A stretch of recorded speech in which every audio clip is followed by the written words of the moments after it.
Hello, everyone, and welcome to another thrilling, gold glittering, I should say, episode of The Sphere of Success, the business podcast which looks at challenge and adversity and how we can alchemize that, turn this into gold, and actually bring everything to a successful conclusion. It might not be the one that we'd anticipated, but actually, you know what? Sometimes with the power of the universe and all of that, as things should be, and we can grow and develop as well as our business. And today I have Simon Popple. Now, he is an excellent gentleman. He's very clued up on the investment side and financial side of investing and having an opportunity to grow your wealth, to create a legacy, or indeed anything that you might want for retirement, etc., so that you can have a life of abundance.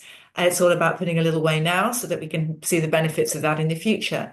And I'm just going to actually take you through his biography because it's important to know that his credentials and the way in which things are performing for him is something which actually is testimony to his efficacy in the world of investment. So he's also a published author of Beginner's Guide to Investing in Gold. And that's why I made reference to the glittering gold, because he is very much a gold bug. And it's lovely to have somebody who's actually got a lot of knowledge around that precious metal and the funds related to it.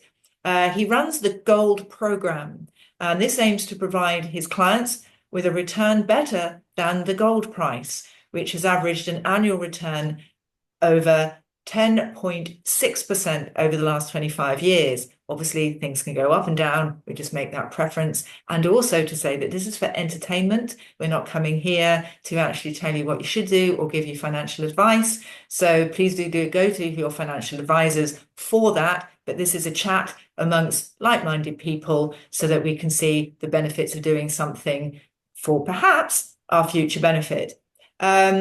His two random portfolios are currently generating over 24% return.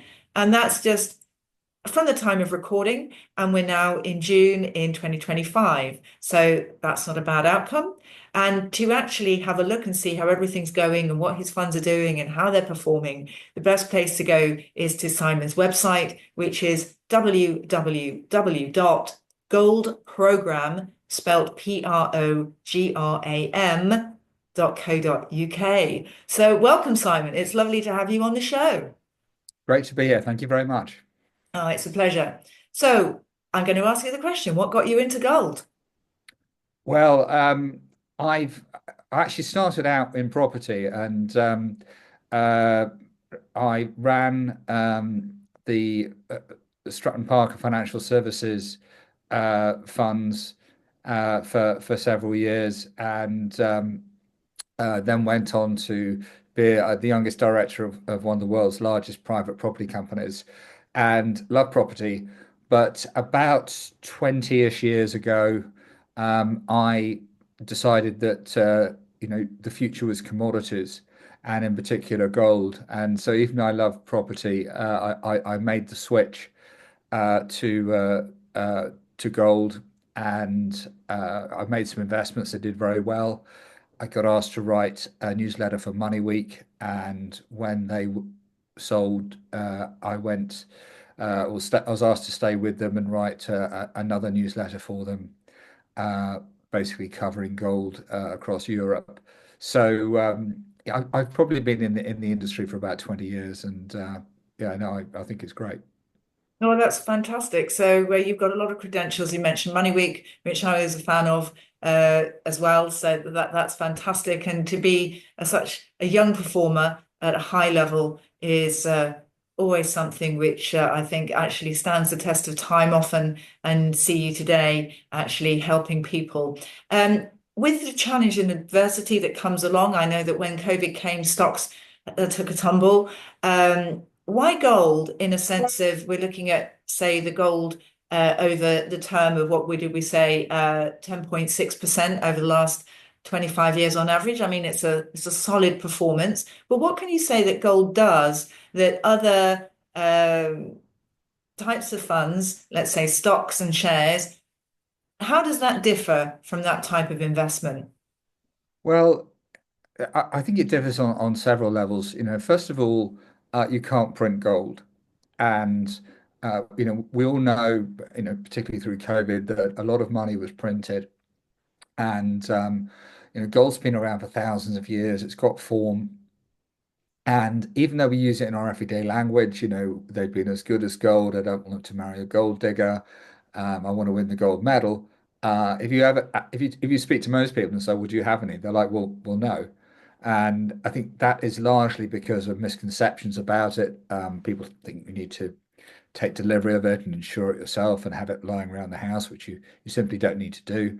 Um, and I think it's a lot of people haven't invested because simply, their parents didn't invest, or there's a kind of a long trail of people not investing, and so because they haven't done it, um, people don't do it at the moment. And I think with everything that's going on in the world, uh, if you're ever going to look at something, I think now is the time to at least consider gold. And interestingly enough, because I'm a gold bug myself, and that's why it's very interesting to have you on the show, is I've been looking at the way in gold has been performing, and it's incredible to see the increase just over the year with that, with the increase in the gold price and the spot price of gold, I should say, to make sure that we have a distinction. And the spot price is the asset as it is at the particular time. That's a spot price, what you get. What would you say has driven the upward momentum in the last, say, 12 months with regards to the price of gold? Well, I've got a brief video on my website, which refers to an acronym called MIDI, which stands for market uncertainty, inflation, interest rates, and debt. Um, and I think those are four very important drivers. There's not one driver of the gold price, but I think those are four very important ones. And just very briefly touching on the market uncertainty with everything that's going on in the world at the moment, wars and potential tariffs and things like that. I think that's good for gold. Interest rates, there's the lower they are, the better it is for gold because then the opportunity cost of having your money in gold that doesn't actually yield anything versus having it in government bonds is lower. And interest rates are certainly a a desire for them to be lower. Debt, uh, the more debt there is, the more uncertainty and sort of angst there is in the world, and debt seems to be heading in one direction. And finally, inflation. Even though there's a desire for interest rates to come down, I think that one of the reasons they haven't come down yet is there are concerns about inflation. And whilst there's concerns about inflation, that means that there's concerns about purchasing power. And I, I think in particular with gold, there's a lot of people have gone to cash, um, previously with their investments. And now, if you went to cash in, you had certainty of how much money you would have, let's say, in a year, 2 years' time, because you take out a bond or you got interest at the bank, and you had certainty in low inflation environments as to what you could buy with that cash. Now, you still have the certainty of what you'll have in 2, 3 years' time, but if inflation is eroding the value of your cash, even though you've got the certainty of how much you'll have, you don't have the certainty of what you can get with it. And I think moving that level of uncertainty means that there's increasing desire to have at least some exposure to gold, given the stellar performance that you just mentioned. And with gold, as you say, you don't necessarily have to hold the physical gold itself. You've mentioned your funds with a very healthy 24% average for the time of when that was the programs, I should say, to use the correct terminology, of 24% as opposed to the 10.6% of gold than the gold price itself. Obviously, then we're looking at pretty much double what that is. How come your particular programs can actually achieve such an uplift in results? Well, I think there's several things. First of all, the gold price has performed much better than 10.6% over the last 12 months or so. But I think the other thing is I have um, rather than just relying on the gold price, so one investment, I have a diversified portfolio uh, in each well, basically as part of the strategy. So uh, people aren't just investing in physical gold, although I would say, definitely have some, but they also have exposure to a fund. And then I use a fantasy football format to to help people put their own portfolio together. And that the sort of structure they have very much depends on their appetite for risk. What I mean by that is you've got a goalkeeper. If you're, let's say, you've got a low appetite for risk, you probably have more defenders and more midfielders and fewer forwards. And if you've got a higher appetite for risk, you probably have fewer defenders, fewer midfielders, and more forwards. So it's the blend of having these other positions means that you've got more positions, which I like because if you're diversified, then obviously you're not as reliant on one thing. And I think the other thing to mention is that uh, whilst obviously we want the gold price to go up, if you invest in companies and funds, then a company or fund can perform well even if the gold price goes down. So their costs may go down, or they may make a discovery, or something could happen to that particular company, which means it's sort of out of sync with the gold price, which I quite like, because you're not, you don't have all your eggs in the gold price basket. So that's an interesting piece of information here. I'd like you to go into more detail as to the types of things that actually you are investing in, the asset classes within the investment, so that people can get an idea of what they'd be investing in within your programs. No, sure. Well, I mean, the way I categorize things is a goalkeeper is a massive multinational company. A defender is a very large, but quite often focused on one country. Midfielders are new to production, and forwards are out and out explorers. And one of the ways I like people to put their portfolio together is to um, have uh, a mixture of uh, not just different companies, but also different currencies. So they're not sort of totally reliant on the Canadian or US or Australian dollar. Um, and I like them to have a few other commodities within their portfolio as well. So, if we've got someone who's producing, let's say, gold and copper as a goalkeeper, then when it comes to their defenders, I'll probably say, well, obviously, you want gold, but perhaps instead of a gold copper producer, you perhaps look at having a gold silver producer or something like that. So what we try and do is we try and kind of um, provide people with a good range of different investments in different currencies and different parts of the world.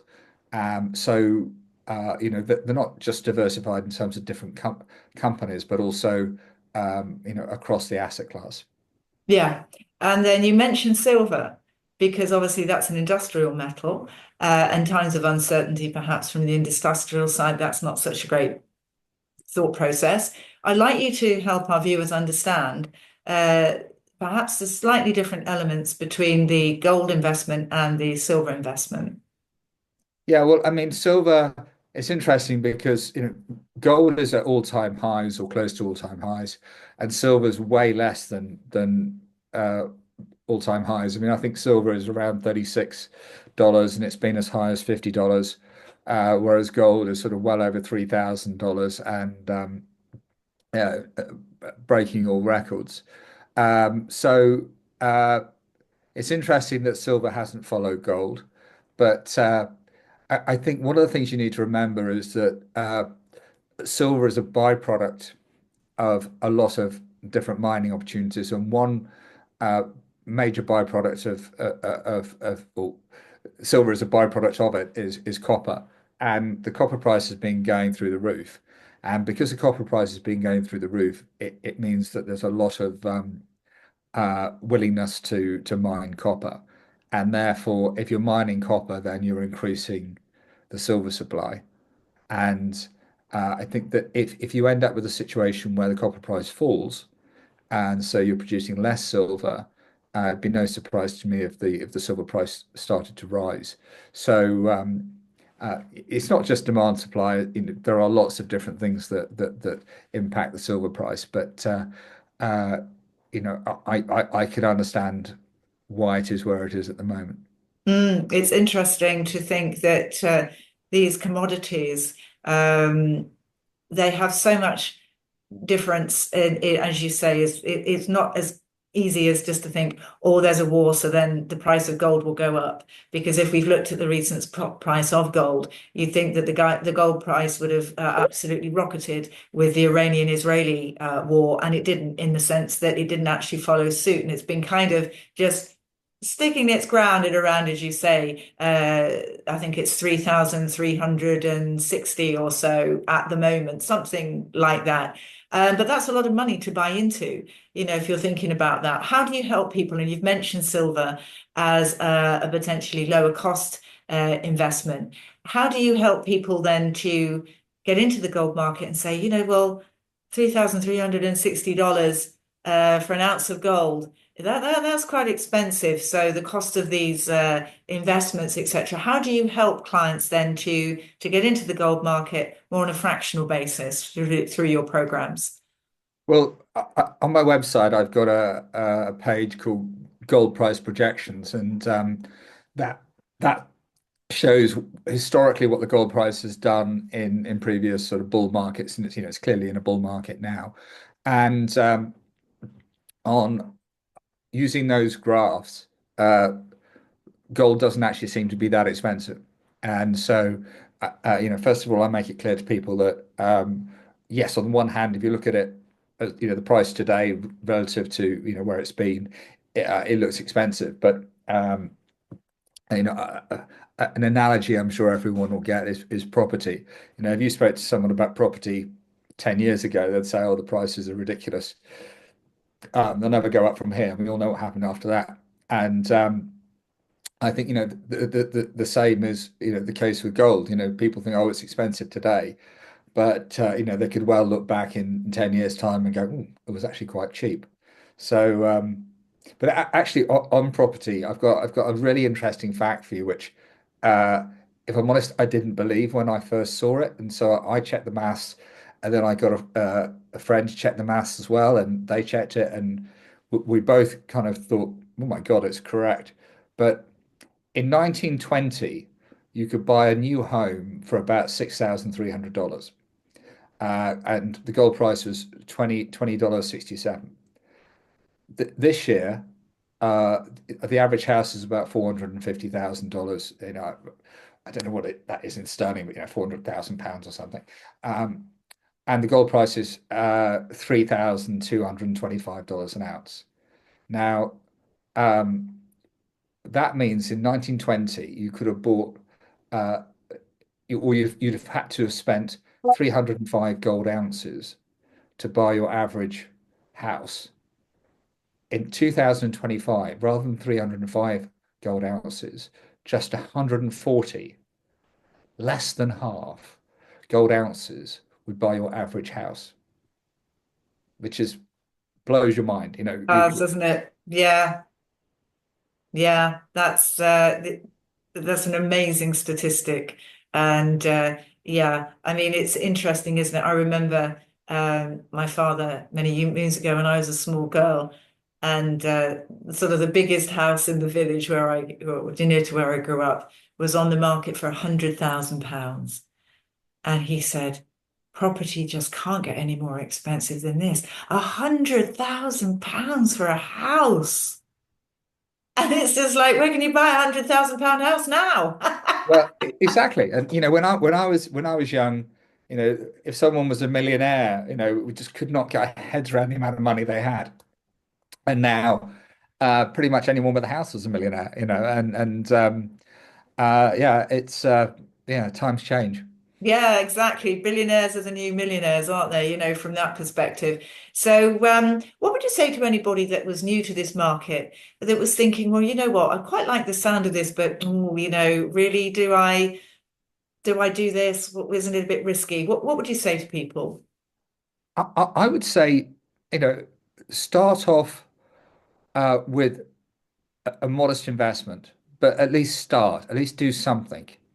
And a lot depends on how much money people have got. I had a funny conversation with a client the other day when they said to me, "Oh, I'm thinking about putting 500 into gold," and I said, "Well, I'm not sure that 500 is really enough." And they said, "Well, I could put 1 million in." And I suddenly realized, oh my God, they're talking about £500,000 rather than £500. And so I said, yeah, no, I think £500,000 will be enough. Yeah, I think that'd be all But right. Yeah. but yeah, I think they should have some. And if they're nervous about it, what they should do is perhaps, you know, uh, put some in now and then see what happens, and then perhaps put some in later. And if the price takes off, they may decide, oh, well, actually, I don't want to put any more in, but at least I've got some in. And if the price doesn't really take off, or perhaps even goes down, they may say, oh, well, actually, I'll put some more in. So, but I think you should do something, and you should at least start. And uh, in terms of what you do, a lot depends on how much you want to spend. If you're only going to spend a few £100, then you probably want to take delivery of it and just sort of put it in your jewelry drawer. And if you're going to spend a lot more, then you need to think about getting people to insure and store it for you. But yeah, I think the key is to start. The other key is to do a lot of checks on whoever you're going to use. You know, Personally, I use the Pure Gold Company, but their minimum order is £5,000. If you want to spend less, then there's other people you can use. You can get coins from people like Bullion by Post and things like that. But check them out and make sure they are members of or affiliate members of the LBMA. Um, and if they're accreditations like they're a member of the British Chamber of Commerce, the Numismatic Society, that sort of thing, it obviously helps and puts your mind at rest in terms of the kind of people you're dealing with. Yeah, and the interesting thing is, with gold coins, as long as you choose, if you're in the UK, and I know this is an international podcast, and so people would have to check on their own countries to see what their own laws are regarding this. But if you choose coins which are considered to be legal tender in gold, you don't have to pay capital gains tax or VAT on them because they are actually a currency that you could, you could, in theory, go to your corner shop and go, "Hello, I'll pay you with an ounce gold coin," because it's got that stamp on it to say what its face value is. That's not because you mentioned I always think of the numismatic value. Numismatic value for a coin is its collectability as well as its face value of gold. So when you're looking at gold coins, if you buy from a reputable broker, as you're saying, that's very important to check out the due diligence of who you're buying these things from. And I would always say have them so where they're in the encapsulated plastic little cases that they come in and have some sort of certification with a barcode on there. And then you'll have various degrees of quality, like anything from an MS 68 to 70 is considered a higher graded coin. Try and go for graded coins, I would always say, if you can, if you're a new beginner, because then at least you know what you've got is the real deal. But go through a reputable broker. I know that you can see things on Facebook and where would it be? The other you what was the other? It's just got. I was going to say YouTube, but that's not the case. Where do you go to Well, I mean, eBay? That's the thing. eBay, yeah. No, I mean, if anyone offers you cheap gold, I'd say no straight away, because it's a bit like people offering you cheap wine. Uh, not only you got to remember, if you're buying stuff, then you want to think about selling it as well. And if you buy gold through a reputable dealer, and obviously you keep all the documents. And then when you come to sell, you can say, look, I bought it from a reputable dealer, Pure Gold Company. Uh, you know, they might have even stored and insured it for you. And if they stored and insured it, they've got no issues whatsoever because it's never the gold's never left their premises. Um, so, yeah, I think that's the tax angle you mentioned is very valid. Obviously, you need to speak to your tax advisor about it, but that could be incredibly useful for you. The other thing I think is worth mentioning is you can actually have gold in your pension as well, and if it's increasing by an average of over 10.6% a year, that could be pretty nice for you. If you're compounding growth, I did a calculation this morning. I need to just find out what it was, but I think it was uh, yeah. If you increase if you have £5,000, then over 5 years, compounding at 10.6, that goes to 8,275. And if you compound it over 10 years, it goes to 13,694. So, having some gold in your pension, could be very helpful for you. Yeah, I don't know. Do you know in the UK if you can have them in ISAs, in stocks and shares ISAs, would that work? I don't think you can have gold in stocks and shares ISAs, but going back to the point you just mentioned, what you could do is you could actually buy coins, and if you don't have to pay tax on them anyway, then essentially you've got them in a sort of notional wrapper anyway, so you Yeah. don't really care. Yeah, well, that's what I did. And that's what I was thinking, from a tax advantage. But as we say, we're doing this from an entertainment perspective. We're not giving financial Yeah, advice. exactly. So please do check it out with the people that you trust within the financial services marketplace, your financial advisor, to make sure that, as far as you're concerned, as your individual needs, that you know exactly the ins and outs. As I said, this isn't something where we're going to give you financial advice because we don't do that, but we give you information as normal people out there who are doing things that actually we think, oh, yeah, it might be interesting for the listeners.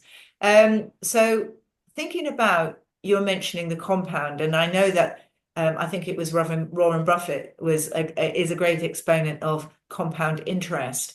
When you're having something within your program and your funds are going up by a certain amount, but we must make sure that listeners know that they can go down as well. It's not necessarily always up. It would be nice if we bought on the buy side, as it were, and it keeps on going up, but that doesn't necessarily mean that that's going to happen. Like anything, can go up and down. Um, when you're actually making the returns, let's say it's 24% on average that you've actually got now over the time for the inception of your program, what does that mean then? Do you reinvest that amount? Do you take anything out? What happens? Well, it really depends on the individuals and where they are in life and what they need the money for. Um, I it's a very dangerous game to give a sell signal because you never really know what the situation is. And So, what I say to people is, gold is incredibly liquid. Physical gold, you could sell it today and have the money in your account in a few days. The same with, listed companies and funds. And, one of the things I really like about it is, not only are you getting a good return, but you've got a very liquid asset. And I think the liquidity of gold is something that people kind of forget about. Um, because compare it to, let's say, property. If you've got a property, it can take you weeks if not months to sell it, and the deal can fall through the market. I know it's been very hot recently. It's easy to sell things when the market's going up, but when the market's going down, it becomes particularly difficult because you could agree a price today, but if the market's moved a few percent by the time you come to actually close, then the person who's going to buy it could turn around to you and say, well, actually, even though it was worth £200,000 when I agreed the deal, it's now only worth 195 now. So I want to transact 195, and then you've got a big decision to make. Do you want to transact at 195, or do you want to rip everything up, all the costs you've incurred and everything like that, and hold on for the 200. So um, I don't think we've had an awful lot of that yet, but it would be no surprise to me if that's around the corner. And I think the other thing I like about gold as well, to be honest, is it's not leveraged. And don't get me wrong, leverage is fantastic in a rising market, but it can decimate your returns in a falling market. And all these people who perhaps had a property that went up um, 10, 20, 30, 40, 50%. Um, Brilliant leverage moving up, but if the market moves against you, that can really smash your equity to pieces. And what I like about gold is it's not leveraged like that. You can still get leverage by investing in companies, but they're taking the leverage risk, um, direct leverage risk, and you're not, the leverage isn't against your name, it's against the shares. So, I think that's very important. I mean, this is fascinating because I've always had the experience that things go down far quicker than when they went up. Well, exactly, and Yeah. I think that unfortunately there's a whole generation of people that think property is a one-way bet, and you invest in property and it goes up. And I I remember the was crash. around for credit crunch, and I know that that is not the case. It can Well, plummet exactly. and languish down there for years. So I do know that because I had a particular property at once, and I've still got it. When I bought it, we're of course, you never know without hindsight that it was at the top of the market, but I bought it at the top of the market. Credit crunch, the whole thing happened, and then down it tumbled. And literally, because of where it was, it stayed like that for the last for 12 years.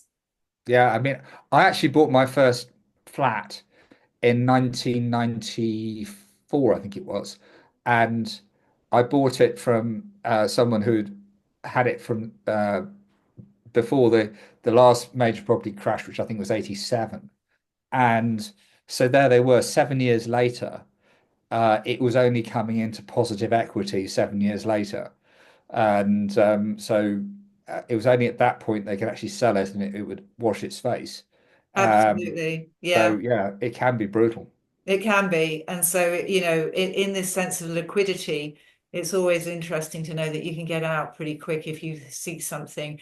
And it can also support something else as well. And we're talking about challenge and adversity, a bit like swings and roundabouts, is that if you see something else in your portfolio and it's underperforming, or that you have a house or you have a particular financial need crop up at any particular time, the good thing is with liquidity, you can gain access to your funds quickly and easily. So it's always thinking, bearing in mind, yes, property is great, but we think about the length of time or the uncertainty. I think it's about, what is it, 1 in 3 property purchases don't come to fruition or something like that. That might be too high, but I think I heard that just roughly the other day, that chains break down, etc., or something happens and it delays it or it collapses, etc. So it's not a quick situation. Property is there, right? Absolutely, as a pillar of wealth, but it's not something perhaps which you're going to be looking at unless you are a savvy investor in a flipping market where you buy and sell, etc. But not many people do that unless they're in the trade. No, exactly. I mean, I think the other thing I like about gold as well is it's divisible. And I don't want to knock property because I love property, but I mean, property isn't. And if you let's say need £20,000, uh, and you've got £200,000 in gold, you could perhaps sell one or two bars, whatever it is. With property, you can't just sell the spare bedroom. You've got to sell the whole house. And so, if you're not careful, you end up selling. You have to sell a house to get your £20,000, whereas at least with gold, you can sell a proportion of your gold holding. And a lot depends on what you need the cash for. But if it's an urgent need and you've got to spend it at that point, then it could be that the property market is terrible, but you've still got to sell the property to realise the 20,000. Now, obviously, the gold market could be awful as well, but at least you're only selling a proportion of your gold holding. You're not selling all of it. And so at least you've got the chance of, the market bouncing back and, uh, you know, uh, getting back at least some of the loss that you've made if you have to sell it in difficult times. This is fascinating. And I would say anybody that's in uncertain times, the world is always a challenge. I mean, I don't think anybody that's been in business, etc., said, "Oh, that was fantastic." Every now and again, you might hit on something with a technological advancement if you're in that kind of business. But being in business in general is a tough slog. It's not necessarily as easy as you'd like it to be, and to have that, I would say, peace of mind. I don't know if that, or if you would say that. Obviously, as I say, the value can go up and it can go down, and it does so on a daily basis. And I'm one that watches charts and stuff. I've been trained to look at price action on charts and know what that means. And so when you look at it at a daily basis, it could be up one day and down the next. But interestingly enough, what I've seen over the last few weeks is that gold can have a couple of, or a bad day in the sense that it's in the red, as it were, as rather than in the green. And the next day, then it seems to even out. And over the course of a 30-day period, so far in this bull run that we've been experiencing, probably what from the beginning of, would you say, are you taking it back to pre-2024? Because we're in 2025 at the moment. Yeah, I mean, obviously you can look at it over lots of different time horizons, but I would actually probably go back further than that. But it's uh, you know, gold's international. I think that's another kind of, I know, selling point for want of a better term. And uh, you know, hopefully you never have to leave this country. But if you leave this country, um, you know, sterling's not huge.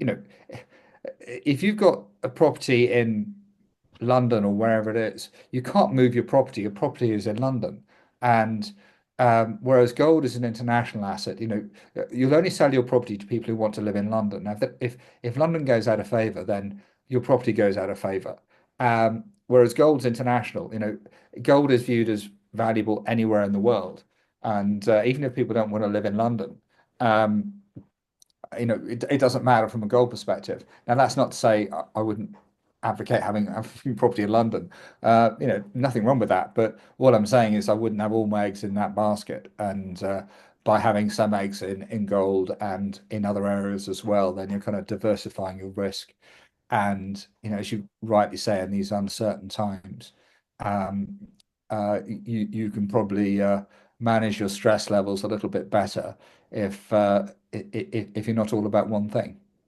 Oh, absolutely. I do like that idea of diversity of investment strategies, because when one's not doing so well, another one might be performing better. And I think those pillars of, I call them pillars of wealth. I think that's important to have as well. So yeah, I think and again, people are saying, I've not got all this money to spend everywhere. But as you say, start small, have a chat with you, see how you can perhaps get into something as opposed to leaving it and thinking, I wish I'd have done that 5 years ago. I mean, we're always great with the benefit of hindsight, aren't we? But with that in mind, how can people get hold of you to have a chat with you? Well, the best thing to do is to look at the Gold Program website. There's lots of free resources on there and videos and things like that. And I tend to say to people, if you've got less than £5,000, then the gold program is honestly not for you. But that doesn't mean you shouldn't be investing in gold. And I give you lots of ways in which you can do that. And so, yeah, look at the gold program website, and uh, if you've got £5,000, then the gold program could well be for you. If you've got less than that, then I still advocate having some money in gold in some format, but I wouldn't spend money on people like me, because you know you want the amount you spend to be sort of consummate with the amount you want to invest. And I think if you're investing less than £5,000, then you should really just have a few coins, and perhaps perhaps have a fund or two. But if you're going to do that, then I'd suggest you invest in the larger funds that are well known, rather than try and be clever and invest in smaller ones, because unless you know what you're doing, you could come unstuck. Absolutely. Don't let's get greedy here. We have to live at the same time. We have to pay our bills and our mortgages and our rent and everything that's associated with the cost of living. And investment should be, and like just like savings, you should have a certain element amount of cash as well. Not to say that that should be the bulk of what you do because of the erosion of inflation, etc. But you do need some ready money. And it's all about getting that balance that's right for you and your circumstances and your future desires as well, so that you know that you're building that up. So a good chat to a financial advisor. They can do all sorts of things with a very limited budget. But as you say, going through a gold dealer who is actually reputable, that you know that when you pay your money, you're going to get a good product at the end of the day. You might even find that, that's useful. They sell them in quarter ounces, half ounces, ounces for coins. You've got gold bars and things like that, the small ones, etc. So there's a wealth of opportunity to purchase gold in a variety of different forms. And as long as that is something where, I mentioned coins, I know that from gold bars, etc., there is I don't know if there's any VAT to pay, but you might be paying capital gains tax. I'm no expert, so have a chat about it. Which format physical gold is best suited to you? And certainly have a chat with Simon, have a look at the website. As I said, that's www.goldprogram. That's program, like the American spelling, .co.uk, and have a look at the various resources there, and you'll be able to get in touch with Simon if that's something that you would like to do. So thank you very much indeed, Simon. Is there anything that you would like to have a parting message to the listeners before we wrap up? I think the only thing I'd say is that if they are interested in buying the gold program, then we can use a code DEB. If they type in DEB when they place their order, they can get a 10% discount, and that hopefully will help them. But no, even if you don't want to join the gold program, I would seriously look at gold. As I say, on my website, there's lots of free resources. I also have a newsletter I do each week, which is free. So just at least consider it and have a think about it. And even if the gold program's not for you, then that doesn't mean gold's not for you. So you should certainly have a look at it.